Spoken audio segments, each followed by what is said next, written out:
नमस्कार, मैं हूं प्रदीप आजाद। देश के कई हिस्सों में आज भी कई ऐसी वारदातें हैं जो पुलिस के लिए अनसुलझी पहेली बनी है। और इसी कड़ी में आज बात होगी देश की राजधानी दिल्ली की, जहां कत्ल की एक ऐसी वारदात हुई जिसने पुलिस के भी पसीने ला दिए। एक परिवार में 3 लोग और कातिल ने उतार दिया तीनों को मौत के घाट, यानी मां, पिता और बेटी का कत्ल। लेकिन तीनों कत्ल का कातिल कौन था, इसका पता लगाने के लिए दिल्ली पुलिस ने 1 लाख के इनाम का ऐलान भी कर दिया। तो आइए आज की केस डायरी में आपको बताते हैं कि आखिर कत्ल की इस कहानी की स्क्रिप्ट तैयार कैसे हुई थी। वो शुक्रवार का दिन था और तारीख थी 21 सितंबर साल 2012।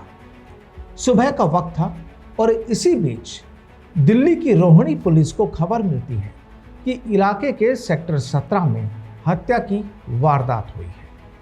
जब कत्ल की खबर मिली तो पुलिस भी आनन फानन में मौके वारदात पर पहुंच गई। अब पुलिस ने वहां देखा कि घर में रहने वाले 3 लोगों का कत्ल किया गया है और इन मरने वालों में थे योगेंद्र प्रताप सिंह चौहान, उनकी पत्नी रेखा और करीब 21 साल की उनकी बेटी रोजी और करिश्मा। दरअसल 21 सितंबर की सुबह योगेंद्र प्रताप और उनकी पत्नी रेखा को अपने पड़ोसियों के साथ वैष्णो देवी जाना था। इलाके से कई लोग एक साथ वैष्णो देवी जा रहे थे, लेकिन जब योगेंद्र और उनकी पत्नी सुबह बस पर नहीं पहुंचे तो उन्हें बुलाने के लिए फोन किए गए। लगातार फोन मिलाए गए लेकिन कोई जवाब नहीं मिला और इसके बाद उनके एक पड़ोसी उन्हें बुलाने के लिए उनके घर पहुंचे तो इस पूरी वारदात का, इस पूरे मंजर का खुलासा हुआ, जहां पुलिस को मौके वारदात से खून से सने डंबल भी मिले थे। बहरहाल अब चुनौती थी पुलिस के सामने और पुलिस को यह जानना था कि आखिर उन तीनों कत्ल को अंजाम देने वाला असल किरदार कौन था। मामले की जांच कई एंगल्स को ध्यान में रखते हुए की गई, यानी लूटपाट से लेकर दुश्मनी और प्रॉपर्टी विवाद भी शामिल रहे, लेकिन कोई ठोस सुराग हाथ नहीं लग सका जिसके दम पर इस मामले को सुलझाने का दावा किया जा सके। दरअसल इस तिहरे हत्याकांड में शव अलग अलग फ्लोर पर पड़े हुए थे। योगेंद्र का शव ग्राउंड फ्लोर पर, जबकि रेखा और रोजी का शव फर्स्ट फ्लोर पर पड़े मिले थे।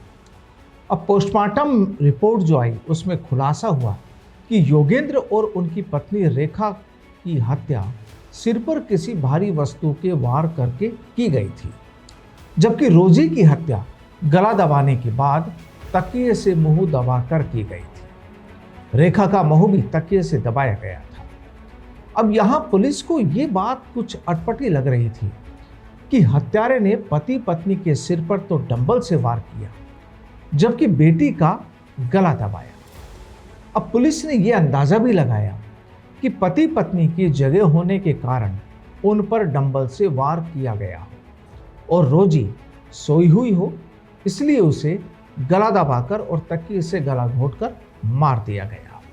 बहरहाल पुलिस हर एंगल पर सोच रही थी और तफ्तीश में जुटी थी। अब यहां पुलिस जांच में जो पहली बात सामने आई वो ये कि हत्यारे ने घर में जो एंट्री ली थी वो बिल्कुल फ्रेंडली माहौल में ली थी, क्योंकि पुलिस को मौके से 3 कप मिले थे जिनसे मालूम हुआ कि हत्या से पहले इन लोगों ने चाय पी थी।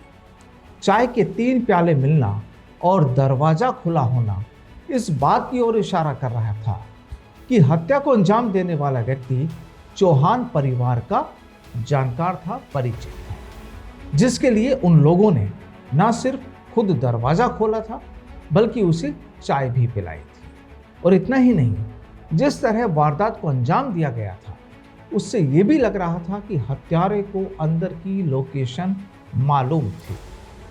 घर के मंदिर में बैठकर सीढ़ियां नजर नहीं आती, इसलिए कोई अनजान शख्स 2nd फ्लोर पर जाकर बंद कमरे से डंबल लाकर वारदात को अंजाम नहीं दे सकता।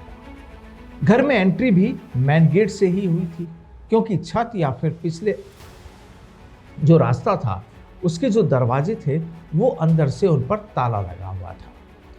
दरअसल यहां पुलिस ने माना था कि चाय के प्याले 3 थे। योगेंद्र का शव ग्राउंड फ्लोर पर पड़ा मिला था और इससे ये लगता था कि जब कोई मिलने आया तो चाय बनाई गई, और इस वजह से पुलिस ने माना कि हत्या में 1 से ज्यादा लोग शामिल थे। इस घटना के बाद सामने आया कि योगेंद्र और उनकी पत्नी रेखा की हत्या जिस डंबल से की गई थी, वो उनके बेटे विक्रम प्रताप के थे।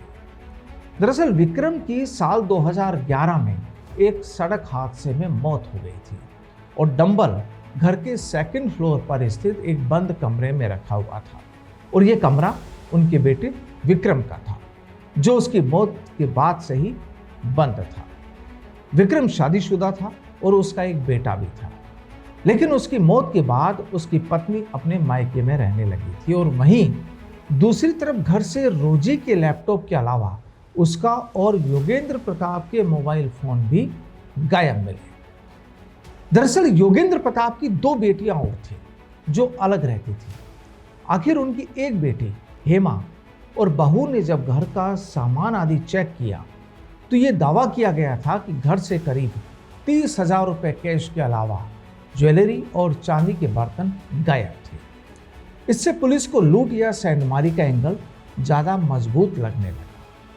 अब पुलिस ने इस मामले को सुलझाने के लिए जब योगेंद्र और रोजी के मोबाइल की कॉल डिटेल्स चेक की तो कुछ नंबर सामने आए।